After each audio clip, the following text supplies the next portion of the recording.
And also, like, they talk a lot about just like creating greatness out of nothing or out of hardship. And it's like, say you grew up with crackhead parents, then it's like you should thrive for, being better than that. To break the cycle. Yeah. That's what it is. It's not saying, I could see how some people may misunderstand what we're teaching about Stoicism, or really just Stoicism philosophy in general, because there's actually a lot of misunderstandings that we get. Like, Stoicism has a reputation, like, I should say, well, a lot of people believe it's emotionless, right? When we're going to argue that Stoicism actually teaches you to be more in touch with your emotions than ever before. Oh, yeah. Embrace your emotions, because it's a part of nature. And they always talk about embrace what's natural, and your feelings are natural. If you're sad, that's a natural feeling. It's you're supposed to be sad about things and stuff. So don't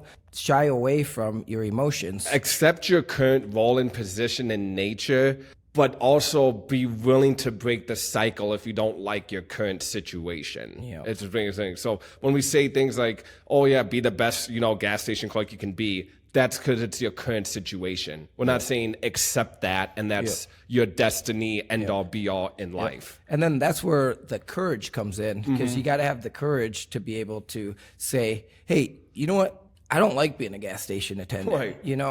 It's a fucking high school entry job. Yeah. Like, I'm sorry, if you're complaining about working at a gas station in your 30s, wake up, dude. Yeah. Do something about it. Yeah, and it's scary, to quit your jobs. Maybe on the extreme level, but like quit your job, go to school, get a good education, and then become the owner of the gas station or something.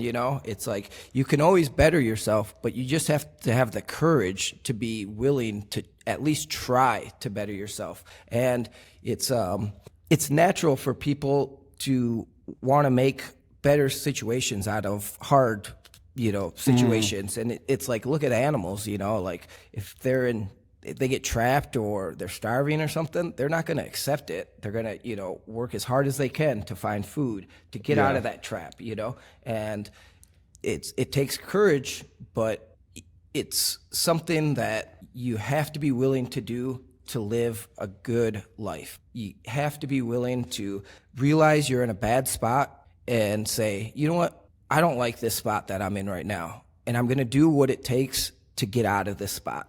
Mm-hmm. When were you, if you don't mind me asking, I know when we talk, like, Stoicism help pull yourself out of like the really dark hole that you were in. Do you mind like sharing a little bit, like where you were, like, at that time, and no how problem. It helped you? And it's I know this will probably help people because they've probably been there in the same situation or same kind of place. But I had my best friend kill himself, and the hardest part about that was I had a conversation with him like a couple days before he killed himself, and I was pretty mean to him. Well, yeah. Yeah, to be honest, dude. I was just like, dude, what are you doing? So I can only imagine the amount of guilt you must have felt a few days. And one thing that Stoicism helped with was that's in the past. Yeah. You can't change it. You can't do anything about it.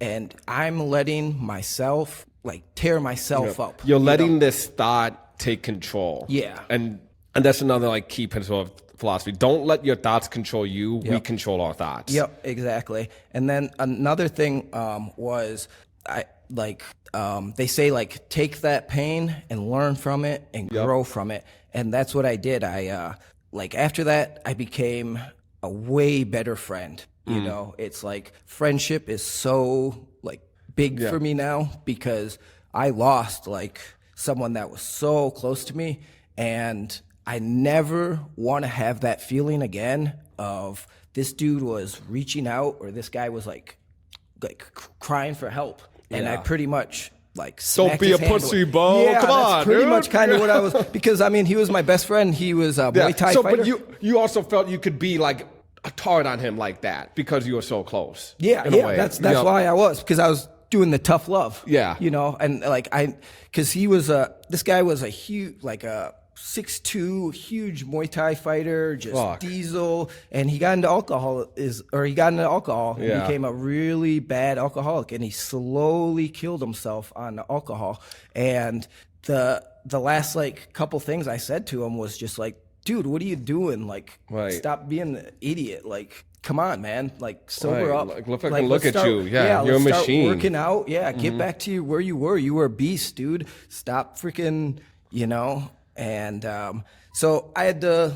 That's where I got into Stoicism because his death just tore me apart. Yeah, it was controlling you. Yeah, yep. And how could it not? Dude? Yeah, Fuck, dude. For you to come down aggressively on someone like that, even though it is tough love, and for them to kill themselves just a couple of days later, I can't even fathom the amount of just guilt. Like I would feel like I pushed this guy to kill himself. Kind of what I felt, man. Yeah. It was like my fault. Like I should have just been like, dude, I'm gonna come over.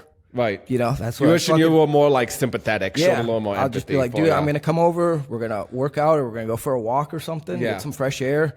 And I think that's pretty much did the fucking exact opposite. Right. And that's a good lesson though for at least you to learn, because sometimes when people, they reach out to you, like when your good friend gives you a car, they're not always looking for advice, but they're looking for someone to listen to them. Yeah. And that's something I learned after that, and it's people aren't looking for answers all the time.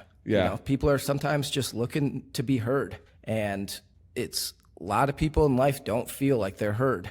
And being heard is like one of the best feelings, It's like it means people are paying attention, it means people care about you, it means people are putting their energy and into you or with you. There's a spiritual connection that you feel with someone when you're venting to them about a situation and you feel like they get it, that they understand. Of course, yep. And that's what makes friendships. Like some of the best friendships are through hardship.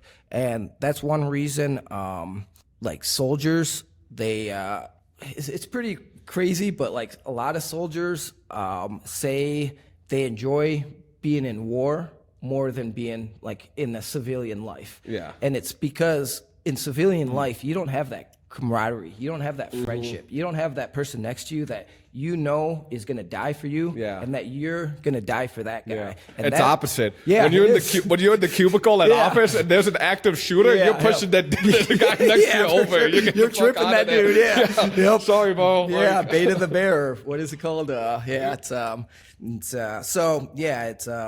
And it was just Stoicism just made me realize one, it's okay to feel sad, because I was.